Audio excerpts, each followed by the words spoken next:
right. Hello and welcome to Study Abroad and School Experience.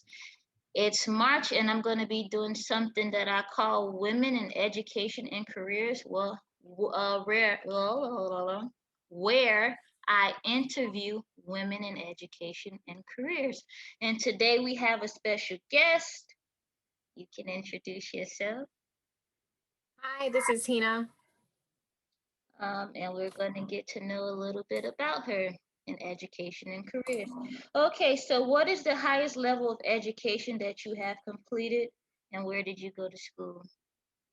I received a bachelor's in science in finance with a minor in management at Northeastern Illinois University. Okie dokie. So the next question, it kind of relates to the first question because it asks about studies or where you currently study. But how did you decide on your major, finance, and then a minor in management? And can you mention any funding sources that you may have received along the course of your education? So, when I was in high school with you, I actually was part of the medical program. And when you're a high school kid, you don't really know what you want to do. So you just kind of listen to what your parents say. My cousin, who was a year ahead of me at that time, also was part of that program. And we ended up going to that high school because it was part of our zip code. A little over a year later, we actually moved to a very nice suburb. The reason why I say very nice suburb is because it was a completely different world from a Chicago public school. There, they didn't have any specific medical programs. So it was a chance for me to just attend high school without any extra classes that I'm focusing on. Throughout those years in high school, I will be honest, I wasn't a really big fan because I didn't really connect with anyone there. I didn't start in my freshman year there. It was a whole new neighborhood. So I actually ended up graduating early from high school and attended a community college. I know that's something you're going to ask later. But because I was always really good at math and enjoyed math, I figured I'll become a mathematician, I think they're called, or like a math teacher. But over the years in high school, I learned that math teachers don't make a lot of money, unfortunately. And so I figured, where else can I go with those mathematics skills? And so I figured business is the next best thing. And in business, finance involves a lot more numbers. And before you ask me why not accounting, because accounting also has numbers, my first accounting course in college was so bad and the teacher was not very helpful that I despised accounting and started looking into finance. So yeah. Cool. How did you fund your education? Do you mind sharing? I don't mind sharing. I worked for my parents at the businesses that they had, and they helped me pay for college. Now, I did go to a community college for a couple years, and I did receive FAFSA, the financial aid from the federal department, SA. I don't know what it stands for, but I got FAFSA, and that plus my parents' help, I was able to pay through the community college I went through. And then 2 years later, when I finished my associates and I transferred to Northeastern, I got FAFSA and also had help from my parents. Now, I did work full time for my parents, so that was kind of like a trade-off for me. I won't lie, I didn't have a lot of knowledge of scholarships that were out there, the process. I didn't have anyone to basically guide me, so I had to kind of make my own mistakes and do my own research.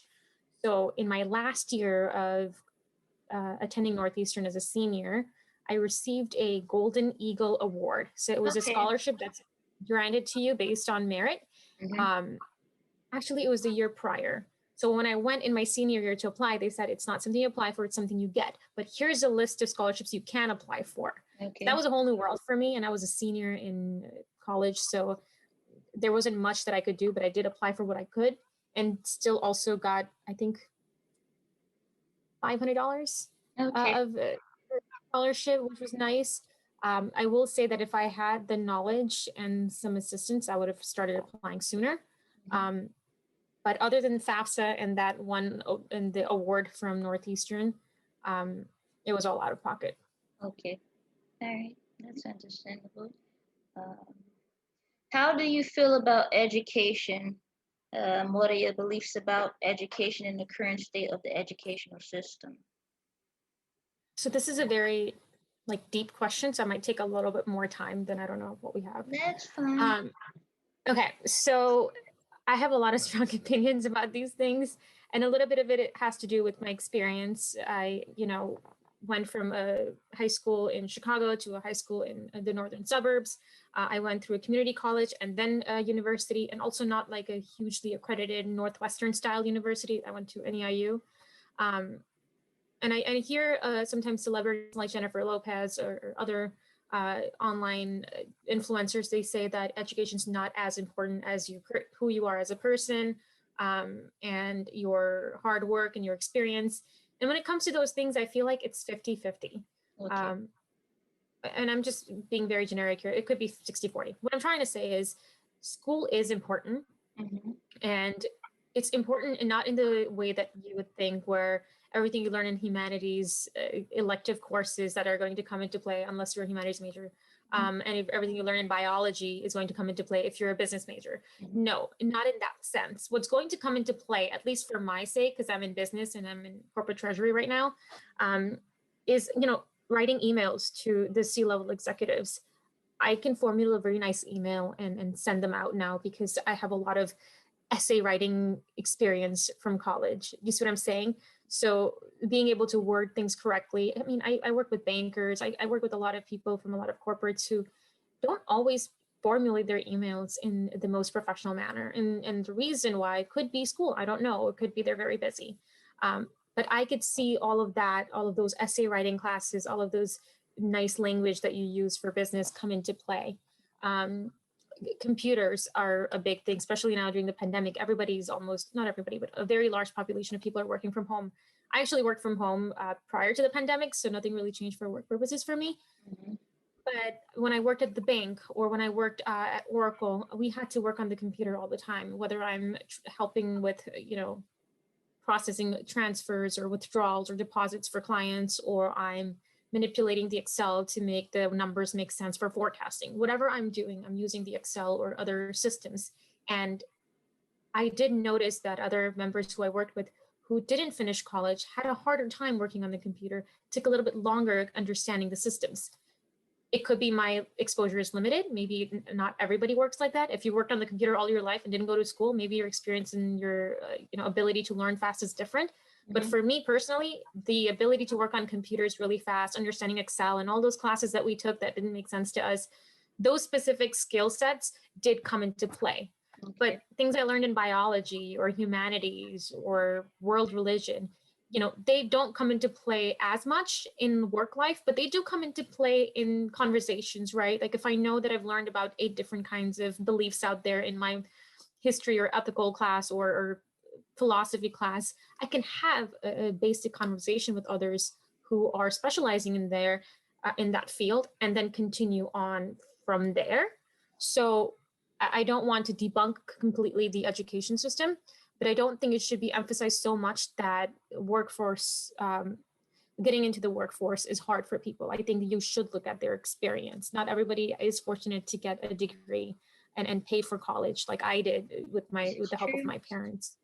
Um, so that's my opinion. Now, in terms of education system itself, gosh, that's a can of worms. Um, I bring my experience back from going from a Chicago public school to a school in the suburbs, and I can't begin to tell you the differences, not just in the cleanliness or the organization, the single file lines, the quietness, I guess, compared to like Chicago public schools, a little rowdy. But even the quality of education, I went from taking all honors courses in Chicago Mm-hmm. to regular courses in the suburbs school that I went to. Um, and it was the same exact level of difficulty for me. And I used to take pride in being an honor student, but it turned out that the level of education, the quality of education, the level of difficulty in the Glenview schools, Glenview, was a lot more than Chicago. The teachers, their involvement, their I don't want to say their interest in student like success, because I feel like teachers care in general for them to be And teachers. But the quality, it was just different. The assignments, the help, the extracurricular activities, the after school clubs, sports was so much bigger in that one school. I don't even remember if we had a sports team in Chicago. So there is a huge difference. Do we? Do you remember? the what did they had a football team? I They think there did? were Okay. basketball teams too, but and then I think after you left, like golf maybe, because I left too and then came back. But anyway, continue. Yeah. So the level of support and activities that are available for students in one versus the other was very different, and I can tell you from my personal experience that it was night and day. Even the diversity, even the group of students that I was with, could be because of the neighborhoods, right? I went from a Chicago neighborhood to a Glenview neighborhood, Mhm. but it makes a big difference. The support that they're given from the government. Again, I need to do more research on this, but I feel Yeah. like they don't have as much in one place versus another, and that's not fair because it affects the quality of education. And if you don't have good education, then you can't get good test scores and go to good universities. And if you don't go to good universities, then you are not going to get into that amazing job and increase your positions and advance in that company that you work for. And Okay. so it goes from just simple education to like the rest of your life, and it's like perpetual, and it's not fair to other neighborhoods. That's true. Very, very thorough. Good, good. Um, oh, I'm getting a text message. Hold on, because I'm looking at my watch. Um, what are your next educational or career steps? What do you currently do? I think you mentioned that already.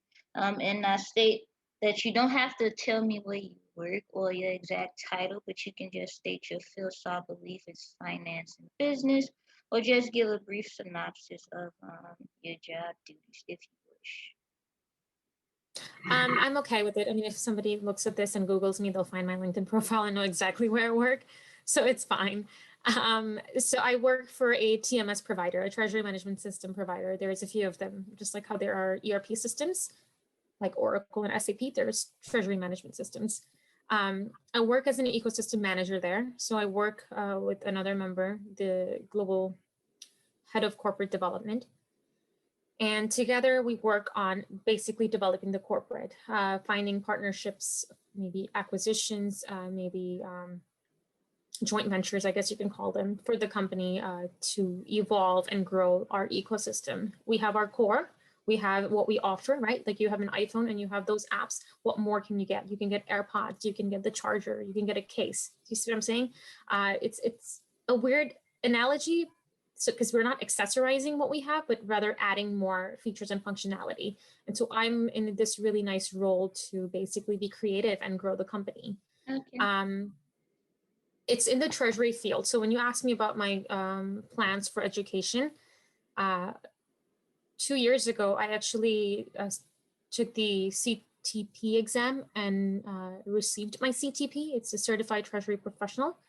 Um, the reason why is because I wanted to make sure I have the certifications to show that I am very much knowledgeable in this field, and also for my own knowledge. When you're a woman and you're in corporate and you um, are young or look younger, it could be that people you work with may not take you seriously or may not respect you because they may think that you don't know as much as they do, especially if you're working with other people who are in different companies, in different positions, CFOs or what have you. And I think it's important for, and I shouldn't even say women, I think it's general, but women, it's Mhm. just different for us. I think it's important to have those credentials, to have those certifications that you need next to your name. So I do like to stay up to date with the job that I'm doing and get certified as needed. So if I get into a role, that requires a lot of project management, I might get my PMP. So I'm open to that. Okay. In the not short term, but medium term, I do want to go back to school to get my MBA. I'd like for it to be while I'm working, and I'd like for the company I work for at that time to pay for it. Oh yeah. Um, but but we'll see. I do value education a lot. I do think it has a lot of benefits. The networking aspect, you can't put a price on that. The people you meet, what they do, you could meet someone who's just starting a startup and need somebody in finance. You end up working with them and you grow this business, and now you're one of the first few people who work there. You know what I mean? So Mm-hmm. networking wise, I think it is important, other than the fact that they'll help you find a good role. If you don't have a job, they'll connect you with other companies and get you internships, and give you the knowledge that, could help you lead if you're in a leadership role. I know they have executive MBA as well. Mm-hmm. So I am leaning towards getting an MBA in the near future, not right now and not during the pandemic. Okay. But yeah, That's good, and congratulations on receiving the certification. Um, thank you. all right, the final question. Ooh. You kind of mentioned some of the skills, but this is this the last question? Hold on, my phone is going nuts. I mean, what? Um,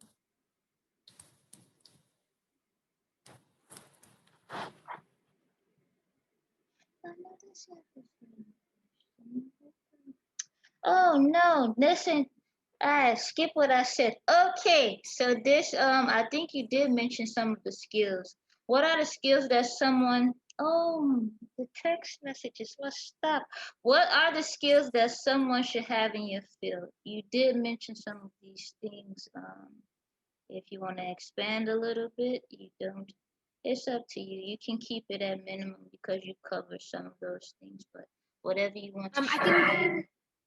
I can touch on it, and I like that you mentioned that. There's an echo. I like that you mentioned in my field, because I do want to point out that if there are viewers from different backgrounds, not everybody's going to be in business and corporate. So like the medical field is a completely different route.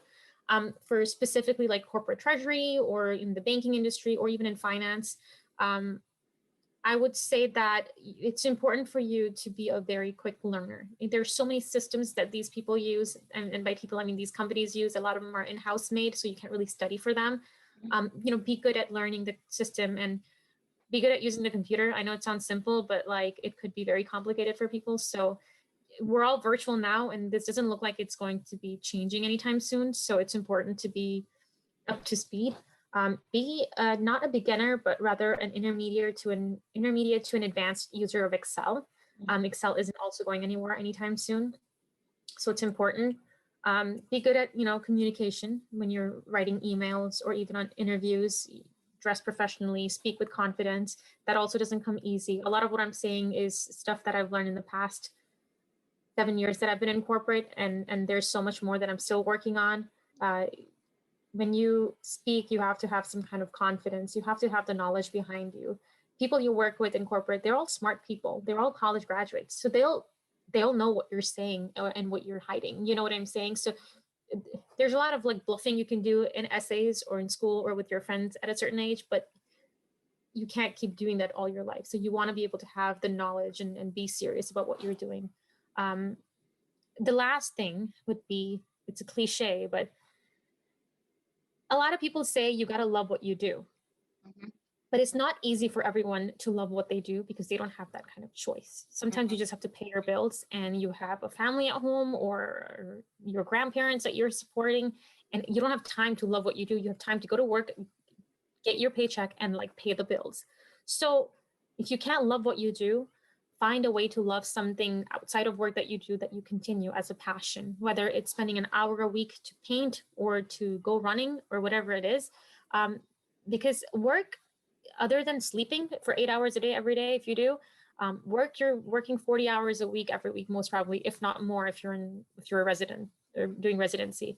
So that takes up a chunk of your lifetime, your work, if you are full time. So it's important to not lose sight of that, and enjoy it. If you can't, then enjoy your life outside of work. mhm. Um,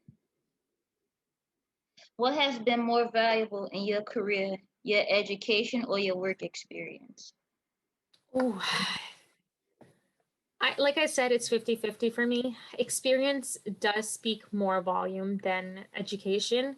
But education comes into play in things, like I said, that you don't think about, like working on the computer in Excel, um, or being good at math, right? Like sometimes you got to know your basic math, your algebra.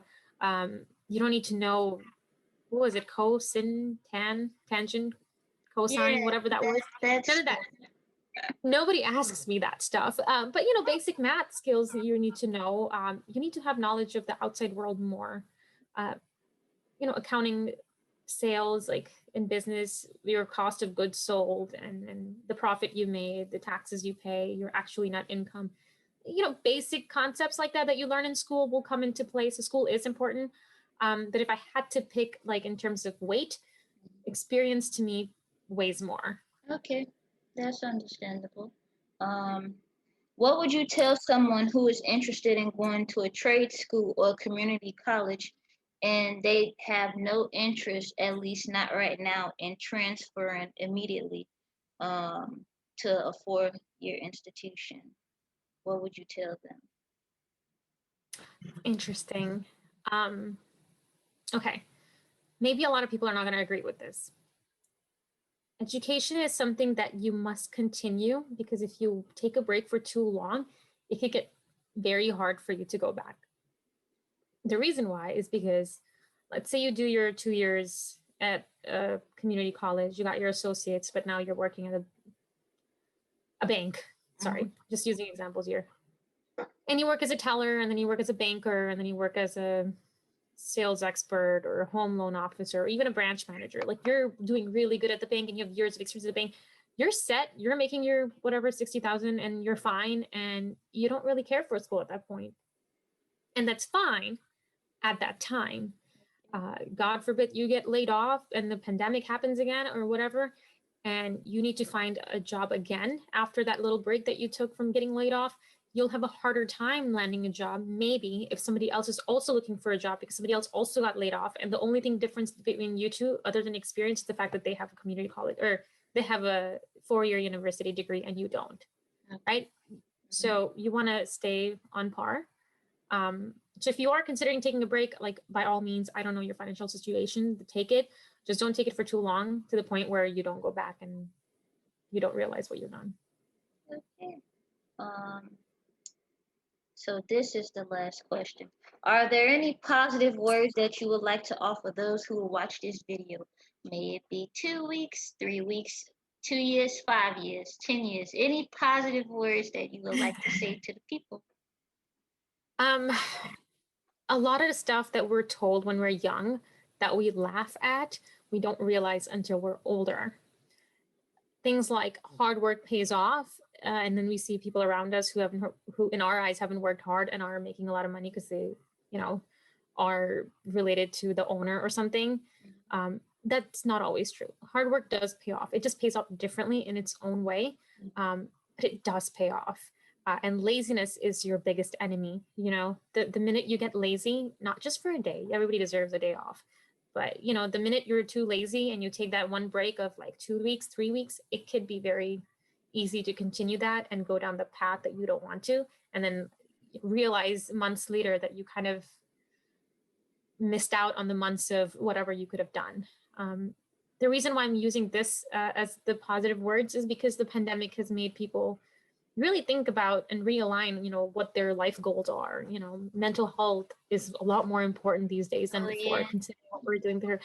Also, another word of advice, put your mental health as your number one priority, nothing else after that. Um, hard work pays off, mental health is important. Let me see if I can come up with a third one. Um, ask for help, honestly. Like, it's fine. Even if you're asking your coworkers, people who work under you, people who you report to, just ask them. You don't know what they know. And once they start talking to you, you might give them some jewels that they didn't have. And so don't be afraid to just work with people and be open to what you don't know. They'll respect you for being honest and then tell you what you need to know and more. So if you are this, what's the saying? If you're the smartest person in the room, you're in the wrong room. Yeah, don't be the smartest person in the room, because then there's no more growth for you and you're like stuck. So yeah. It's okay to ask questions. All right, that's pretty good. Okay, so that concludes the video. As I always say, take care, be well, stay safe, keep studying, ciao, and Bye, everyone.